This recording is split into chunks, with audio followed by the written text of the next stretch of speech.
Um, all right. Hello, everyone. We're at around 50 participants, so I would say let us start this webinar.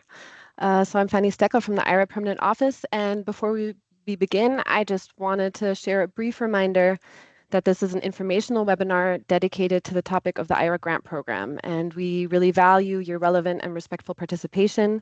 The Q&A will be moderated, so anyone posting offensive or off-topic messages will be removed from the meeting. So thank you for your attention on that. And now I'm very pleased to give the floor to Sir Andrew Burns. Sir Andrew is the chair of the IHRA Grant Review Committee and also previously chaired the IHRA during the UK's 2014 IHRA presidency. Sir Andrew, the floor is yours.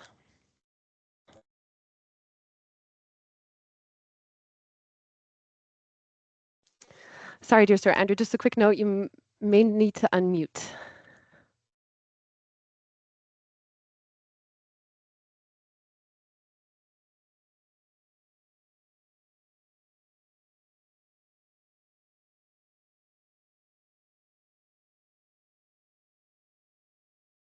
Sorry about that. I hadn't realized I'd be muted. Can you hear me now? Yes, we can hear you very well. Thank you. I'm so sorry. Well, a warm welcome to you all. Thank you for joining this webinar today. We've been doing this each year, and it's proved, I think it's worth to talk about the 2025 call for applications for the grant program run by the International Holocaust Remembrance Alliance. And I thought I'd begin by providing a brief overview of the grant program, its aims, its objectives. We're very pleased to be joined today by Andrea Szörnyi, the director of the Zachor Foundation for Social Remembrance in Hungary. She's a member of the Hungarian delegation to IHRA, and as a previous grant recipient, she, I think, can offer some very useful inputs and very useful insights into the way to make a successful application and to really maximize your opportunities.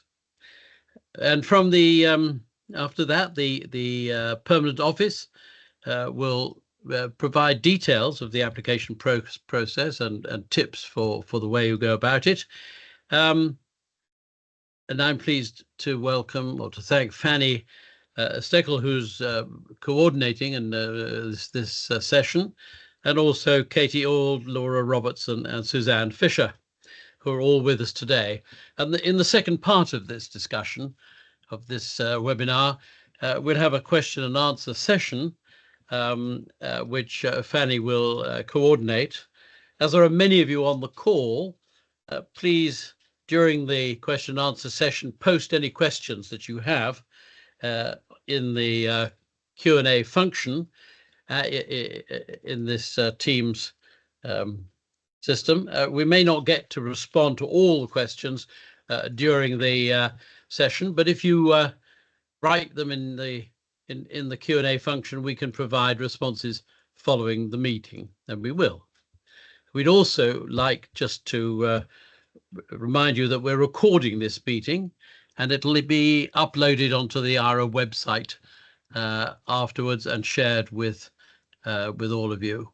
So there we are. That's the introduction, and I'll start with an overview of the grant program as it is now.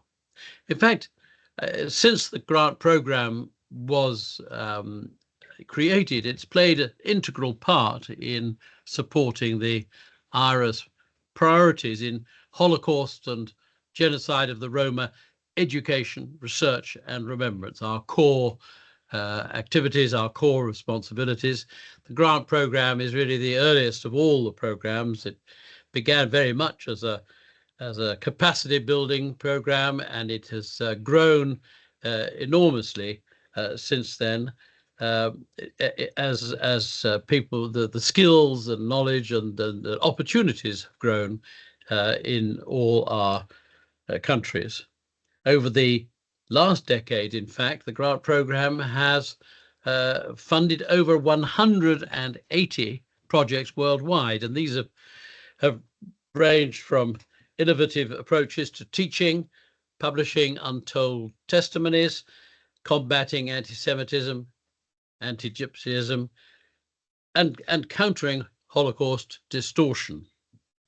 Each project has involved partners and targeted groups from more than one country, thus helping to expand the networks and connect organizations that may not otherwise have worked together or have thought of doing so. I mean, this is very important, the international aspect of it all, and I'll come back to that in a moment.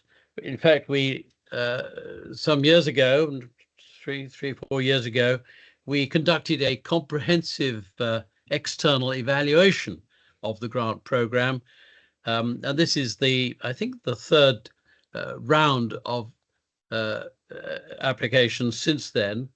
And what that study of the grant program, as I say, been going for nearly a quarter of a century. Well, our program addresses critical gaps in the field and provides some unique funding that really will advance education, research, and remembrance of the Holocaust and of the genocide of the Roma. It allows you and us to build upon the ideas and experience and inventiveness of all our partners, member states, and individual groups and people. It helps us to intensify and improve IHRA's overall presence in the field and adds to the richness of our own learning. Successful projects must include an international dimension to ensure that the impact extends across countries and target audiences. And when I say an international dimension, it's not simply that your programs should apply to or be targeted at audiences in different countries, but we do hope that the creative way in which you go about putting together your program will benefit from doing it in partnership with other international other groups, so that it's international not only in its targeting, but also in its development and construction, and that really reflects what IHRA itself is. I mean, the program is funded by the member countries. It's about international cooperation. So encouraging you to build partnerships with other organizations and to think in a multilateral international context is really important. As is, and this was the other conclusion from the review we conducted in 2023, we're looking for projects which will build upon previous work and the experience which we've developed within IHRA over the last 20-25 years. There's been a lot of work going on. There are a lot of tools. There are a lot of not simply working definitions, but practical guidance as to how to address various aspects in the field of Holocaust and Roma genocide. And we think that that those who apply should be encouraged to draw upon our own experience, even as they are applying it to your own circumstances, and hopefully coming back with some interesting new insights for everybody else as well. To take one example, the grant program has supported the project Deconstructing and Countering Holocaust Distortion via campaign, education and training, which has been led by the Zachor Foundation for Social Remembrance in Hungary, in partnership with universities in Greece and Italy. It's co-funded by the European Commission. And the project, in fact, expands on the IHRA UNESCO capacity building training for countering Holocaust distortion and our campaign called Protecting the Facts. It empowers teacher trainers, multipliers of various kinds, policymakers with skills to address Holocaust distortion in its present contemporary context. The team conducted a baseline study about perceptions of Holocaust distortion and developed some localized resources for new and existing trainings in Hungary, Greece, and Italy. This illustrates, I think, how IHRA's requirements for international partnership and the use of IHRA resources really can propel a project onto the international stage. And I'm very, very pleased indeed that Andrea Chenier is with us today to share more about their experience. Just before I pass the floor to her, I wanted to just mention two other things. First of all, to mention the Professor Yehuda Bauer grant. Professor Bauer was a founder of the Holocaust Remembrance Alliance, author of the 2000 Stockholm Declaration, and a world-renowned scholar. He died last year and is greatly missed. He emphasized that anti-Semitism was a major factor in the outbreak of the Holocaust, and that continued research in this field is vital. In his honor, the IHRA annually awards €50,000 to a project undertaking new and significant research on the Holocaust and anti-Semitism, with no co-funding required, as co-funding, as you know, is an element in the main grant program. I'll leave Fanny to talk more about the criteria shortly. And my other quick point is that we continue to focus on supporting projects with a Ukrainian angle, projects that help safeguard the historical record and counter distortion, with a particular concern for Ukraine. And again, Fanny will explain the funding for this in more detail shortly. So thank you for joining us. I wish you all success with your applications, and I'll hand over first to Andrea from the Zachor Foundation to share her perspective as an IHRA grant recipient. Andrea. Thank you so much, Sir Andrew, and thank you for inviting me to this webinar. I'm really honored that I can share a couple of thoughts. While Sir Andrew was talking, I was thinking, well, these are very similar to what I wanted to say, but me being a huge fan of multi-perspectivity, I think I can put or add this recipient angle to the experiences with the IHRA grants. Thank you so much. Next slide, Fanny.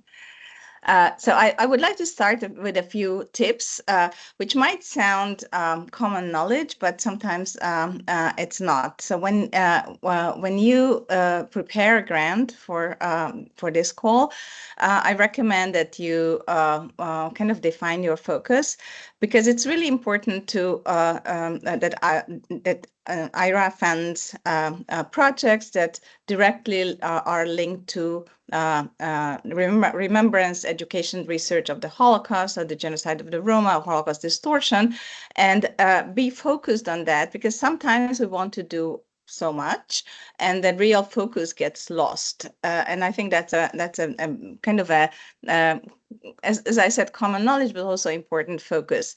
Another thing I would highlight is the evidence of need. So try to back up your idea with statistics or research data to show that what you want to do is not just an idea that you would like to do, but it's something that is really needed. Similarly, as you show the need, you need to show how your project is going to be impactful and sustainable. So rather than just doing something for the next year or so, you will develop something with an outcome that remains there, that will be reused, because that's something based on my experience, IHRA also wants to see, and in brackets, I think that really makes sense. So to develop something that remains, that's not just for the project lifetime. Sir Andrew mentioned partnerships, and I cannot emphasize how important partnerships are, not only because this is a grant requirement, but also because we cannot know, as an organization, we cannot know everything. So if you find partners who complement your skills and knowledge and expertise, that adds up, and that makes the project more valuable. In the next slide, I'll speak a little bit about our Deconstruct project, but we partnered with universities who are very well skilled doing research, whereas we are more kind of experienced in education, and these experiences add up, and that's how good project really comes together. And before I get to the project, I just want to highlight that however ambitious your project is, try to be realistic, because it's not doable. We cannot change the world within one project, but we can change it incrementally. So just be realistic in budget, in activities, everything. So on this slide, I put some terms on what my experiences were with writing the grant or doing the grant. So I think that the IHRA call is very transparent. IHRA staff, permanent office, is very supportive. They answer all the questions and very understanding. So feel free to reach out to them, because you will always get a response. And the reporting is reasonable. So it's not a ton of administration. It's kind of like they want to know what you have done and how you've done that. I brought two examples. One project that we did was the IWalk program. We were funded a long time ago. It is about local history and site-based learning. We did this in partnership with the USC Shoah Foundation, and we got funding to develop a prototype app. It was, I think, I don't know, many years ago. And the prototype app has now become a real app and is now used in 17 countries. So when I say sustainability and impactful outcome, this is what I mean. And it's important for the decision makers to see the potential in your project about that. Sir Andrew mentioned about the Deconstruct project, which we are still doing, and I cannot emphasize again how important it is to localize IHRA resources. IHRA member states are different countries, different languages, and great materials have been developed in English, but they need to be localized linguistically and also to the local contexts, and be made available and used. So we are building on the resources and have developed educational materials that use these IHRA resources and in teacher training and education. And next slide, please. And then just to close with some positive outcomes of receiving an IHRA grant. So why is it good? Of course, it's good because we all need money to do things. But beyond that, if you are if you have an IHRA funded program, that gives you credibility, visibility, international legitimacy. So it does have it elevates your work in a way. It also helps building capacity, because with that money, you don't only develop the program, but you also, it allows you to train your staff, and that knowledge you can reuse in other projects. As mentioned, sustainable outputs are very, very important, that you yourself as an organization will be able to use beyond the project, and you will be able to reach more people because it has long-term impacts. I hope it was somewhat helpful. Thank you again for inviting me, and wishing everyone good luck with the grant writing. Thank you very much, Andrea. That's brilliant and very, very precise and very good advice, I think, which I would strongly endorse. You know, we're here to make it a success. We get lots of applications, and we try to choose those which really are going to have a long-term impact. But we want them to be really successful for you, the project initiators. Now, I'm going to pass the floor over to Fanny to talk about all this in more detail. Over to you, Fanny. Thank you very much, Sir Andrew, and also thank you very much, Andrea, for your time today and sharing the perspective of a grant recipient. I think that was invaluable. Yeah, so I'm happy to give a little bit more logistic details and background on the application process to support you today. I'm going to run you through some key information that you need to submit to successful application.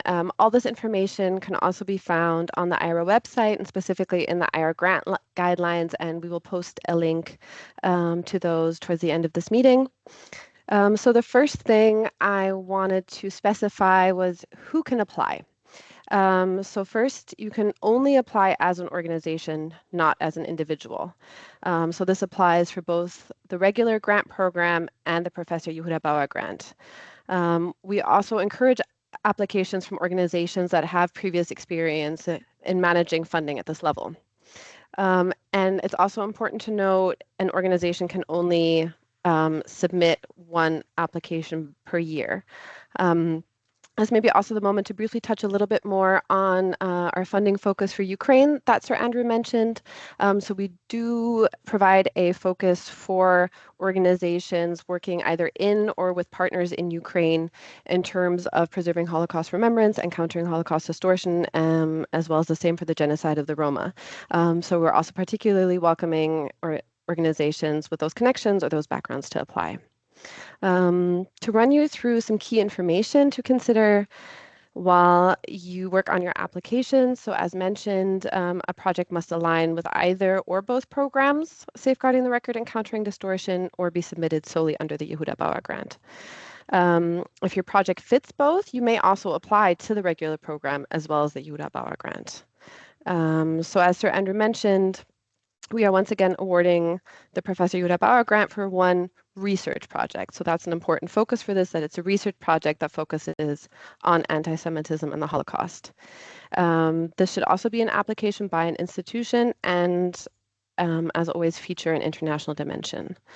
So just to reiterate, for this grant, no co-funding is required, but you will need to find a partner in a country that is not your own.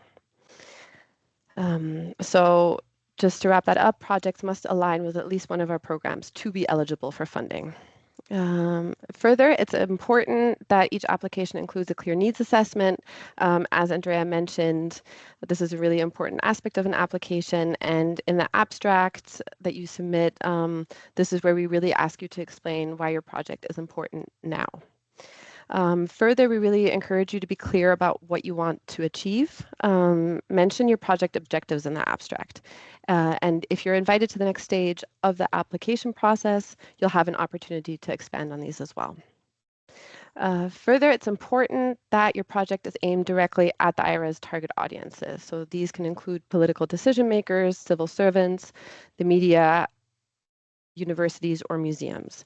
You can find a full list of the suitable target audiences in the guidelines, and remember that also in terms of target audiences, an international dimension is really important. So as Sir Andrew already mentioned, the IHRA has developed a range of tools. These include working definitions, charters, recommendations, guidelines, toolkits, and educational resources, as well as a social media campaign, Protect the Facts. These were all developed by experts from across our member countries, and they've been really widely recognized and supported by the international community. So these resources are designed to help institutions and organizations address anti-Semitism, anti-Gypsyism, and anti-Roma discrimination, as well as Holocaust distortion. So please note that all organizations applying for IHRA funded are expected to integrate some of these resources into their projects. You'll find a full overview of these resources in the IHRA Resources Explainer, which is also available on the IHRA website, and it's a helpful guide to get some ideas on how these tools can support your work.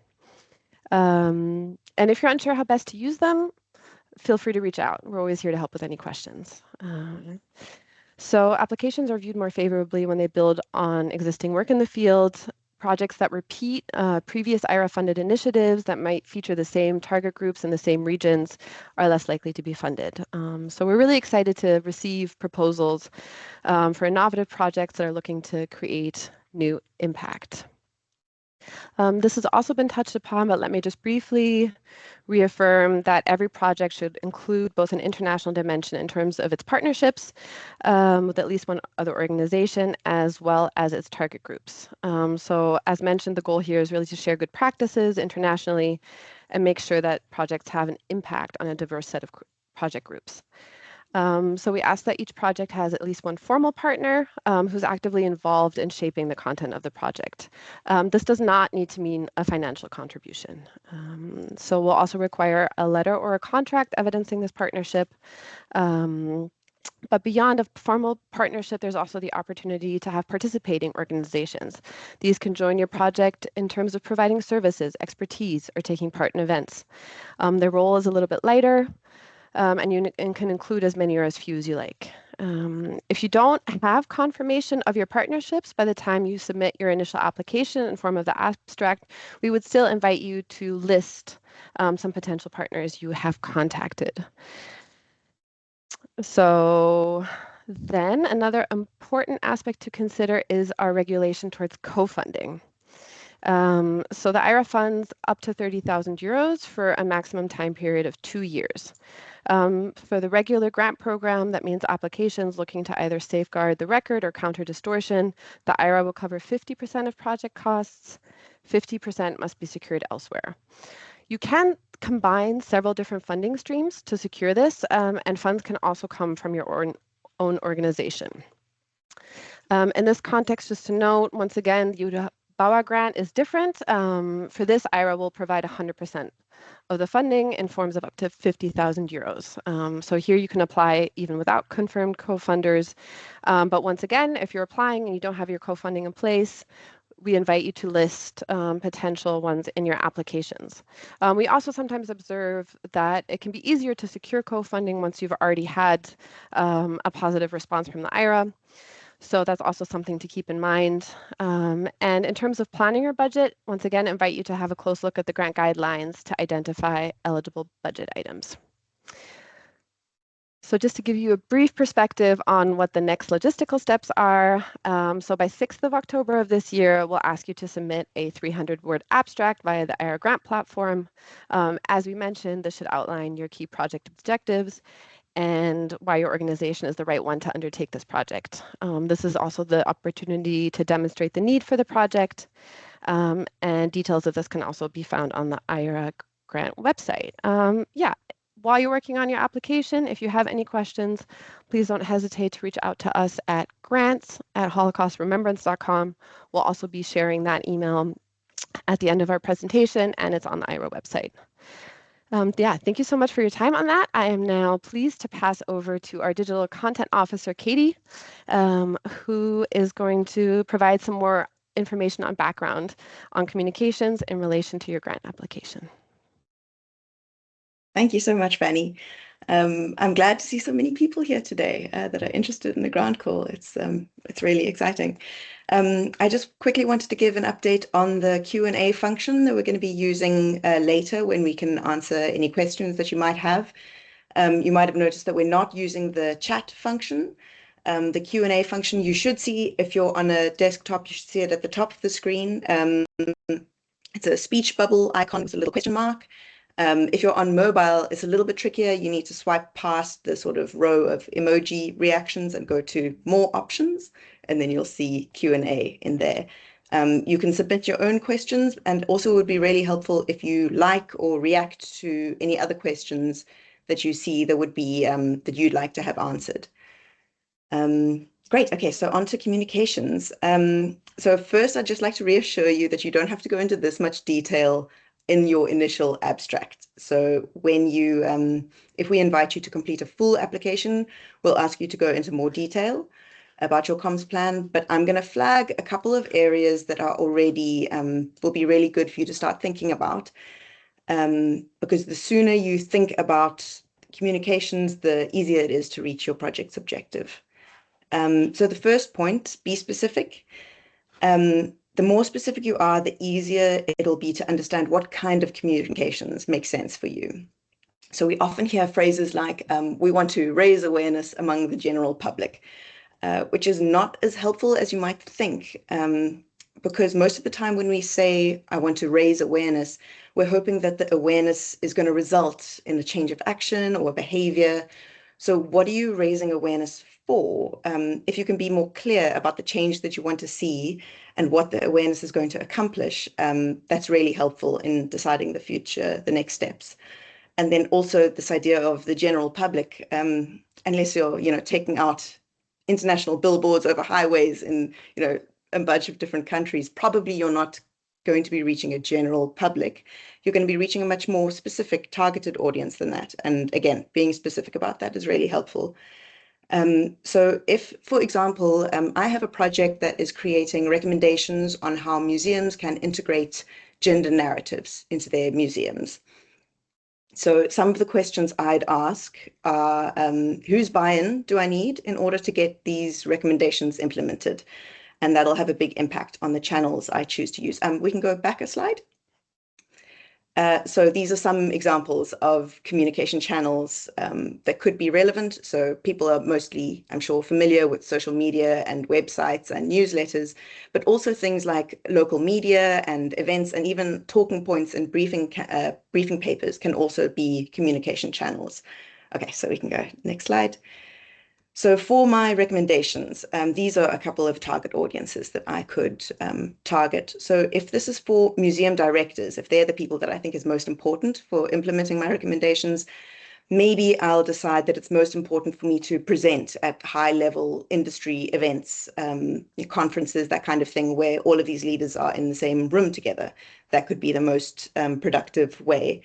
If I'm looking to reach the people who are creating the exhibitions themselves, maybe a social media campaign makes the most sense. I would have to do a bit of research to make sure that that's the case, but that would be an option.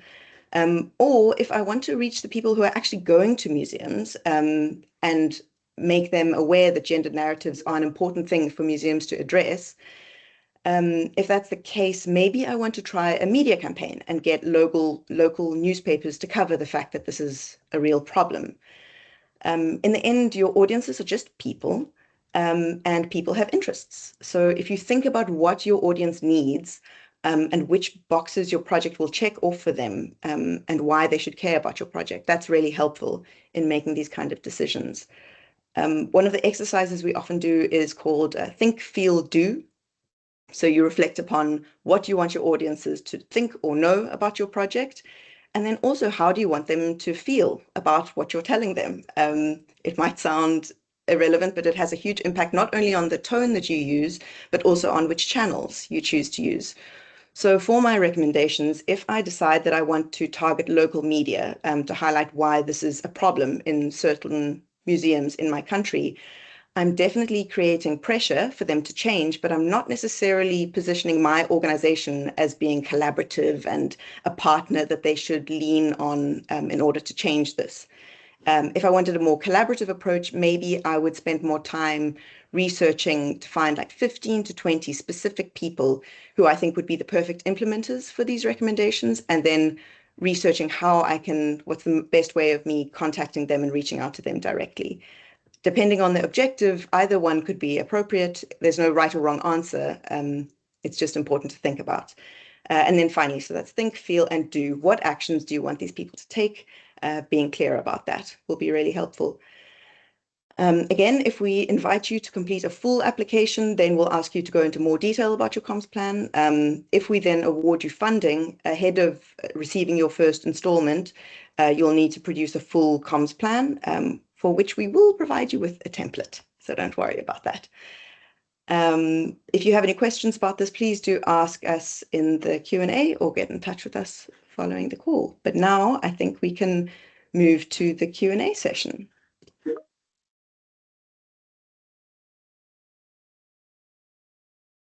So I think I would start. The first question is, I think for Fanny, do applicants get feedback on their initial abstracts?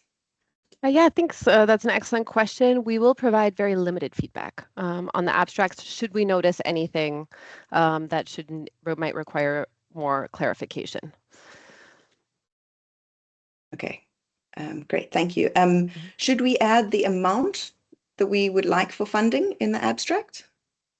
Yes, you will need to indicate the initial amount you'll be asking for funding. This can also be updated in your final submission of the application when you provide a more detailed budget breakdown, and we really ask kindly that that budget be as detailed as possible. It's because it's really helpful for us to explore how costs will be allocated in the final evaluation. But yes, when you apply with the abstract, we do ask that you also indicate a financial ballpark. Okay, great, thank you. There was a question about, can we please repeat the limit of funding, the amount from the IHRA? Yes, so the limit for the regular grant program is 30,000 euros. This for a maximum period of up to 2 years. It can also be less than that. And for the IHRA Bauer grant, maybe just important to reiterate, the maximum amount of funding is 50,000. We've had another question. So Andrea mentioned that the reporting was not too intensive. Can we let people know how many hours grantees need to dedicate to reporting? Because obviously that's an important part of the process. Well, I think the overall amount will very much depend on your project. We do have a reporting questionnaire that we ask you to complete that has around 11 questions on it, kind of looking at how your project has progressed. Maybe something important to know, if you're running a project over a year, there will be a moment for an interim report after 1 year, and also then a final report to be submitted after the end of your project. So exactly, depending on your project activities would also depend on the scope of your report, but of course, we do welcome detailed feedback because that makes it so much easier for us to have an understanding of how your project has been progressing. Great. We have a question about applying with the same project to both the IHRA Bauer grant and the regular grant when the budget amounts differ. Should people do 2 different applications or just include that within the same one? So the way that is handled is that, of course, if you're applying for the IHRA Bauer grant, you would be applying for an amount up to 50,000. The regular grant program can't disperse more than 30,000. So should your project be considered for the regular grant program, however, not the IHRA Bauer grant, as we can only award one of those a year, we would be happy to work with you to adjust your project budget to the more limited 30,000 amount. I hope that clarifies that. So they should apply for the IHRA Bauer grant with the higher amount, and then we'll get back to them if that's not an option. Exactly. Thanks, Kitty. There's a request for feedback on past rejected project proposals. Oh, that's an excellent question. So is this in relation, if you have previously applied to the IHRA Grant Program and your application didn't go through, I would kindly ask you to reach out to us directly, grants@holocaustremembrance.com, and we would be happy to have a conversation with you and discuss what opportunities there might be to enhance your application to align it closer with the IHRA Grant Program. Great. We've got a question about the formal requirements of the abstract. So what other things people need to include? So the abstract, as it's limited in 300 words, is essentially asking, what would you like to do? Why is it important now? How are you going to do it? And with whom? Those questions are also all in the application form. So if you need to go back to those when you're drafting your abstracts, they're right there and available. But that, I would say, would be the core statements we're looking for when it comes to the abstract. And if you have any questions about that, once again, feel free to reach out to us. Great, thank you. We've got a question on a topic that I think we talk about a lot, which is any chance for an individual to apply. This is from a documentary filmmaker who wants to make a feature documentary film about the Holocaust in Hindi. Yeah, thanks so much for that question. Unfortunately, that application would hit a couple of barriers, which, as mentioned, we unfortunately do not fund applications from individuals, and we also unfortunately do not fund feature films. We do fund smaller video clips as part of a larger project, so that could be an angle to consider. But let me also just affirm that in terms of geographical diversity, a project in Hindi, for example, would be welcomed. Great, thank you for clarifying that. I think it's important. So a clarifying question is 50% outside funding. So that means that if an applicant is applying for 30K, they'd need 30K extra and then a project of 60K total. Yes, that would be correct. So you're also welcome to apply for less than that. There is no minimum funding requirement, so you do not need to apply for the full 30,000 if you think your project has more realistically a scope of 30,000 euros in total. You are welcome to apply to the IHRA for 15,000 and supplement the co-funding 15,000 from different sources. But we don't have a minimum amount. We used to have a minimum amount. We have not changed that this year. Does the scope of funding include projects that focus on other victim groups of Nazi persecution, for example, homosexual men? We would invite you to send that application in.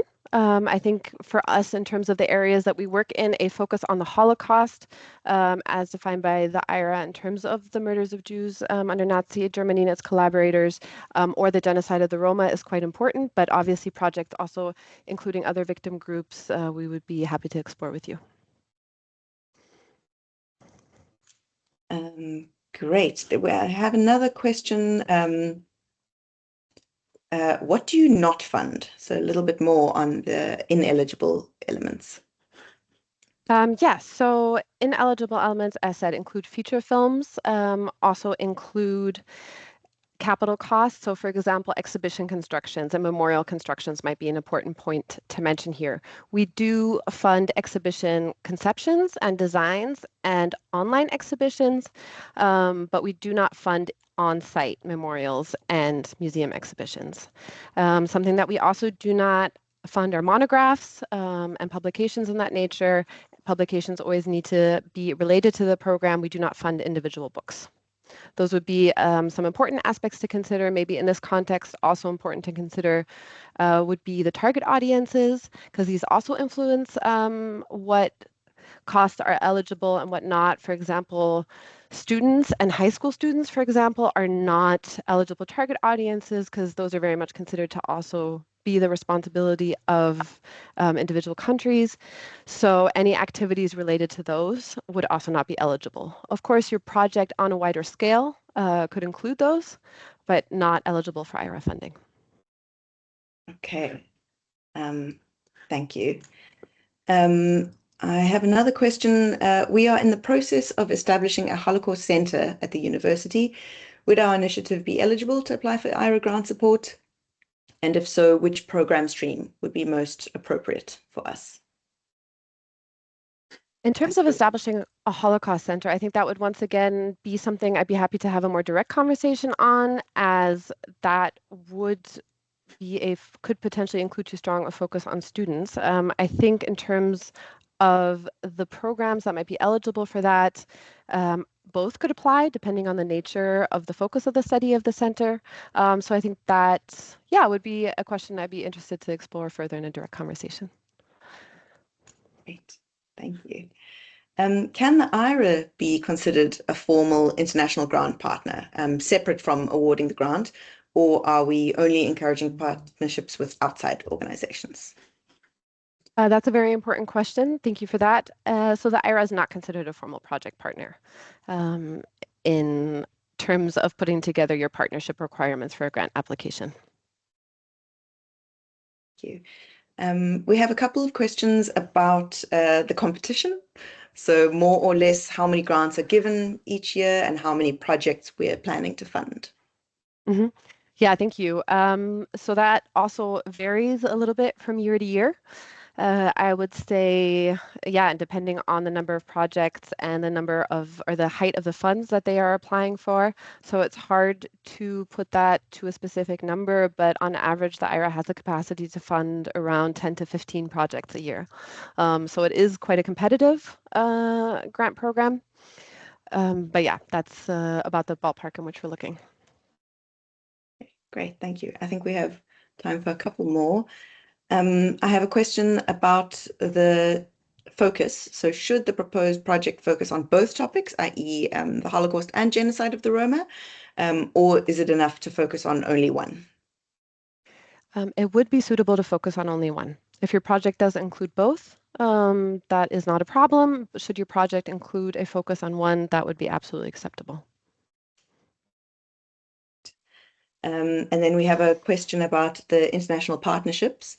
If we need one partner from another country, at least, does the partner need to provide confirmation regarding co-financing of the tasks and deliverables that they will implement within the project?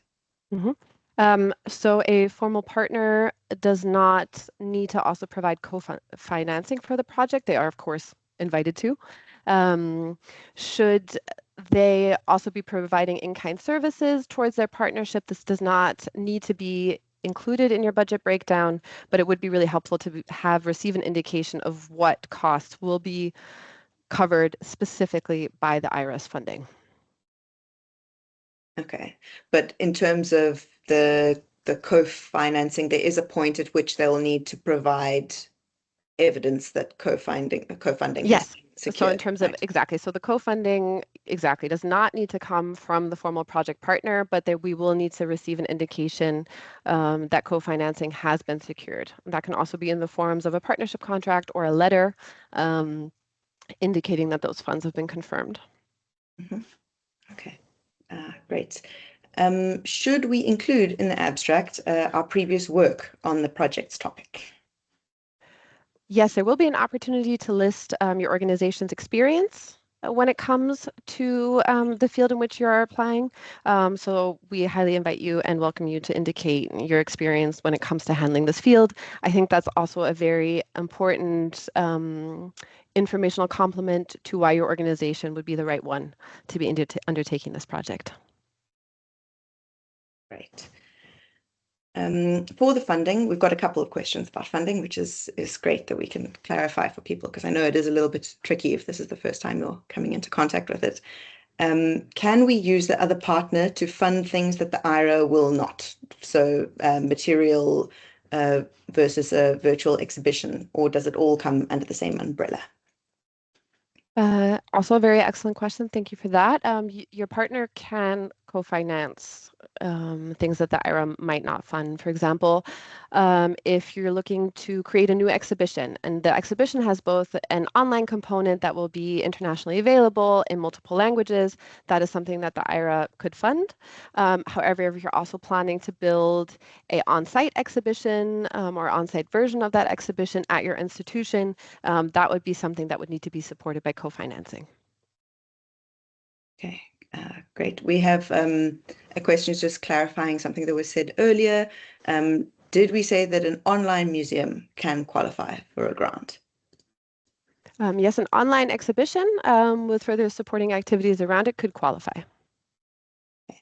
And what about an individual YouTube channel?